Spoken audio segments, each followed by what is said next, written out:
Hello friends, मैं स्कंद आप सबका अपने यूट्यूब चैनल पर स्वागत करता हूं। दोस्तों, जैसा कि आपको पता है कि मेरा चैनल जीएस बाई स्कंद सहारिया सभी गवर्नमेंट परीक्षाओं के लिए है। उसमें मैंने आपको जनरल साइंस में फिजिक्स पढ़ाई है, उसमें मैंने आपको हीट तक पढ़ाया है और भी जो टॉपिक बचे हैं उनको भी हम समझाएंगे। जो सब्जेक्ट टेक्निकल होंगे मैं उनको कॉपी पर समझाऊंगा, और जो हमको समझने वाले हैं, जिनसे हमारा सीधा सीधा समझकर मतलब सुनकर हम समझ सकते हैं, उनको हम ऐसे ही डिस्कस करेंगे। बस आप हमारी लैंग्वेज को सुनिएगा, और जो भी बुक पढ़ते हैं आप और उसको जो फॉलो करते हैं उसी से आप पढ़िएगा। एनसीईआरटी की बुक बहुत अच्छी होती हैं, और भी लूसेंट हुई है। तो दोस्तों, आज हम हिस्ट्री पढ़ेंगे। हिस्ट्री में क्या? एंशियंट हिस्ट्री यानी प्राचीन भारत। हिस्ट्री तीन टाइप की होती है: एंशियंट, मेडिवल और मॉडर्न। तो प्राचीन भारत, प्राचीन इतिहास, और मध्यकालीन और आधुनिक। तो हर एग्जाम में इसका अलग अलग महत्व है कि कौन से एग्जाम में कौन से सेगमेंट से, कौन से पोर्शन से ज़्यादा क्वेश्चन आते हैं। तो हम हिस्ट्री में कुछ बता नहीं सकते हैं, कभी मॉडर्न से ज़्यादा, कभी एंशियंट से ज़्यादा, कभी मिडिवल से ज़्यादा। तो हम धीरे धीरे करके सभी चैप्टर पढ़ेंगे। तो आज हम पढ़ेंगे सिंधु घाटी की सभ्यता, जिसको बोलते हैं इंडस वैली सिविलाइजेशन। देखिए, मानव का विकास तो बहुत पहले ही हो गया था, लेकिन उसमें अलग अलग मत हैं अपने। क्योंकि कुछ लोग कहते हैं मानव का विकास बानर जनजाति से ही माना जाता है, कुछ कहते हैं छुछुंदर से। तो वो सब एक होमोसेपियंस हॉपियंस के अंतर्गत हैं। जैसे रामापिथेकस हुआ, होमोसेपियंस फॉसिल्स हुए।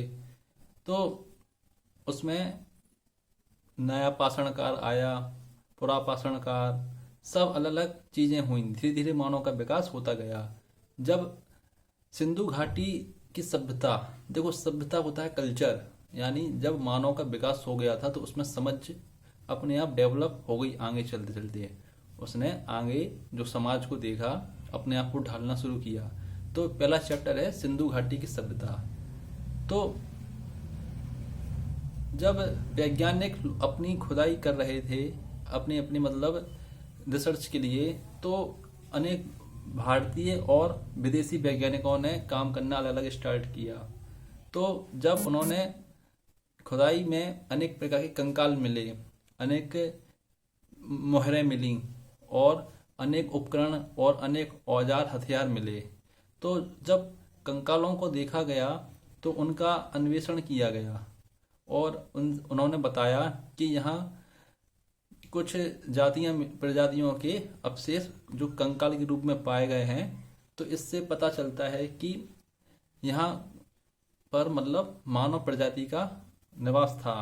तो सिंधु घाटी सभ्यता के अंतर्गत सबसे पहले हम जानेंगे कि सिंधु घाटी सभ्यता उत्तर में जम्मू कश्मीर के पास मांडला है। देखो मैप को आप लोग अपने दिमाग में बिठा लिएगा, ठीक है।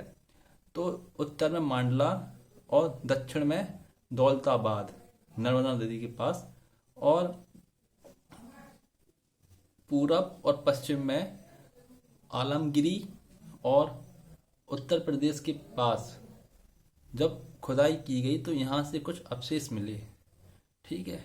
तो जब कंकाल की खुदाई की गई तो चार प्रकार की प्रजातियों की मिली: भूमध्य सागरीय, एस्ट्रॉयड, एल्पाइड, और आपका चौथा था मंगोलाइड। तो इन चार प्रजातियों का निवास स्थान पाया गया उन कंकालों से। तो सिंधु घाटी सभ्यता में चार प्रजातियों का पाया गया। तो मैंने चार प्रजातियां आपको बता दी गई हैं। और इसी क्रम में जैसे उस समय लोगों का रहन सहन अलग प्रकार का था, व्यापारी वर्ग भी था। तो जो नगर नियोजन थी वहां पर, यानी लोग बाग वहां पर वैज्ञानिकों ने बताया कि वहां पर जो सड़कें थी वो एक दूसरे को समकोण पर काटती थी। समकोण मतलब राइट एंगल शेप में, मतलब ऐसे चौकोर फॉर्म में मतलब। तो वहां पे बताते हैं कि सड़कें एक दूसरे को समकोण पर काटती थीं, ठीक है। और कुछ टीले पाए गए हैं, और जैसे पश्चिमी टीले अपेक्षाकृत ऊंचे थे और पूर्वी टीले जो थे उस पर नगर आवास क्षेत्र के साक्ष्य मिलते हैं। मतलब जो पूर्वी टीले थे वहां पे उनके निवास स्थान के घर रहा करते थे, मतलब, और पश्चिमी टीले पे दुर्ग थे, बहुत बड़े बड़े महल थे। तो जो व्यापारी वर्ग था वो पूर्वी क्षेत्र की ओर निवास करते थे। ठीक है।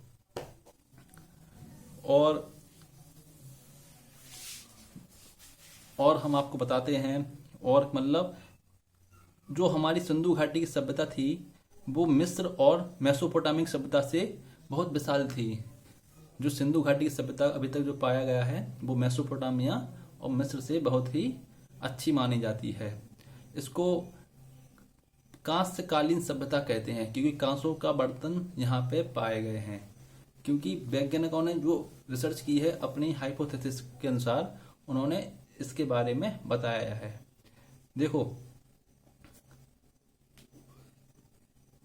घरों के दरवाजे, जो घर थे दरवाजे थे वो भी बहुत अच्छे बने हुए थे, लेकिन कहते हैं कि घरों के दरवाजे और खिड़कियां मुख्य सड़क पर ना खुलकर, जो मुख्य सड़क थे वहां ना खुलकर गलियों में खुलते थे।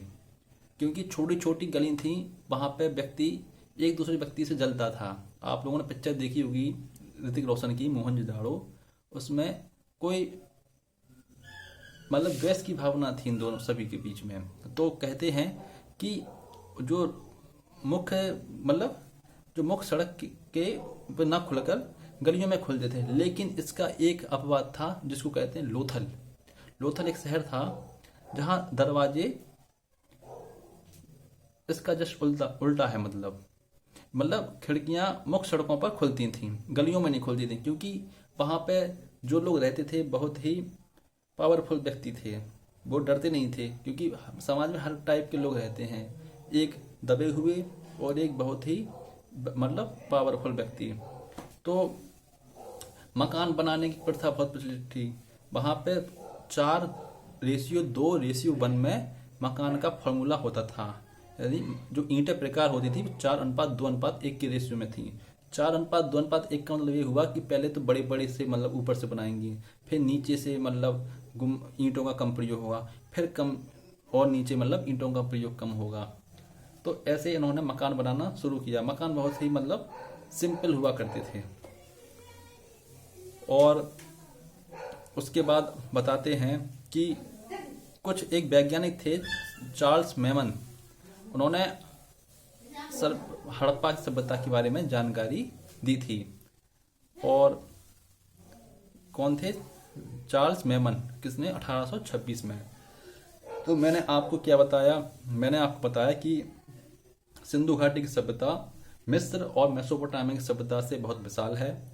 डॉक्टर चार्ल्स मेमन ने सर्वप्रथम सिंधु घाटी सभ्यता के बारे में बताया, और मैंने नगर नियोजन के बारे में बताया कि सिंधु एक दूसरे को समकोण, जो राइट एंगल पे ऐसे जो क्रॉस होता है उस पर काटती थी। मकान बनाने की प्रथा प्रचलित थी। जो ईंटें यूज होती थी वो 4:2:1 के रेशियो में यूज होती थी।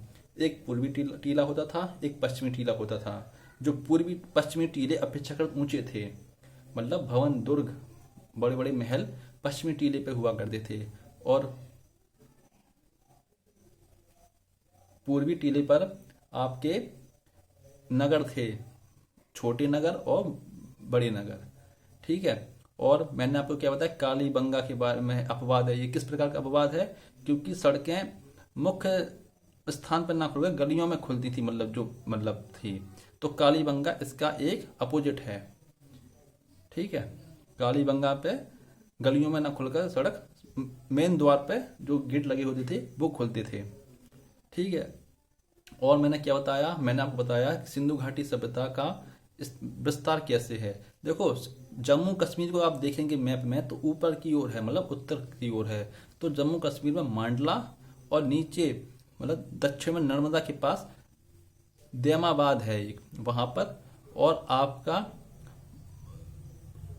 पश्चिम साइड अगर आप जाएं, पश्चिम साइड पे